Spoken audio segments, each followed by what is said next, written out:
Alright, welcome to Think Louder once again. We are India's first and only LEGO speed build and review channel.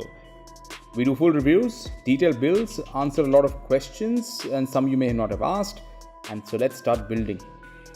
So today we are actually building a Police Interceptor. It's nothing but a police vehicle. You will see it's not very complicated. I think it took about 30 minutes to build. You will see a few views. You can see the front, the exaggerated wheel arches and the wheel sizes. I guess it's based on a typical American concept of what a police interceptor should look like. Well, we will talk a little more about, generally what police cars are and what their history is.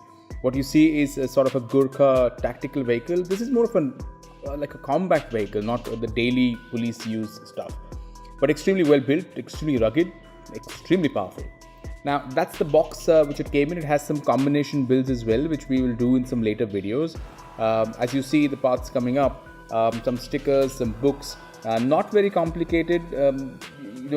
Like I said, it's a very, very easy build. Now a police car is also called as a police cruiser, a cop car, prowler, squad car, radio car, whatnot.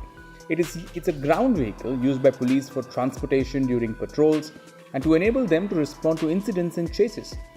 Typical uses of a police car include transporting officers so that they can reach the scene of an incident quickly, transporting and temporarily detaining suspects in the back seats as a location to use their police radio, laptop, patrol an area. All this has to be a visible deterrent to crime. Some police cars are specially adapted for certain locations. It could be busy traffic and roads, or for certain operations such as transporting police dogs or bomb squads. Well, police cars typically have a rooftop, flashing lights, a siren, emblems marking indicating that the vehicle is a police car.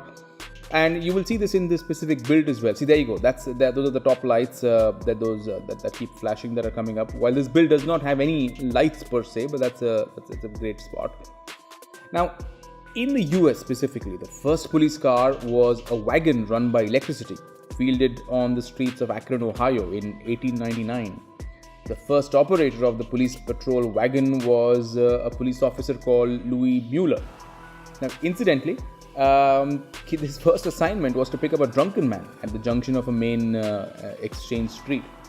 That specific vehicle could reach up to 26 kilometers an hour, and before its battery needed to be recharged, it had a capacity of about 48 kilometers.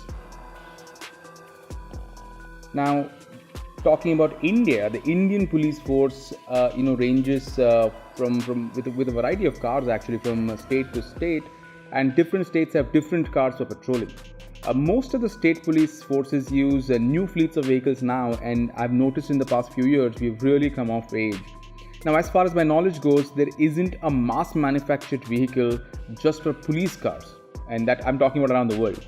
The reason to that probably is because it does not warrant the spend as much as the public need is for consumer cars. So typically around the world, certain mass-produced cars are modified or used even as is to act as police cars. And that is true for all countries really, including the US, all the way to China. Police vehicles need not necessarily be only cars though, remember. They could be boats, aircrafts, motorcycles, buses, trucks, and even bicycles. Now coming to the end of this build, as you can see, all the mud caps, the wheel covers are up, and you will see that this is a pullback rotor. You guys should try building it. Like I said, it's built probably on the American concept of what a police interceptor should look like. Not like the most attractive build. Of course, I'll rate it in terms of what the brick should be. Personally, I would probably give it 6 builds out of 10. But then again, have fun, build again, and let's talk more. Cheers.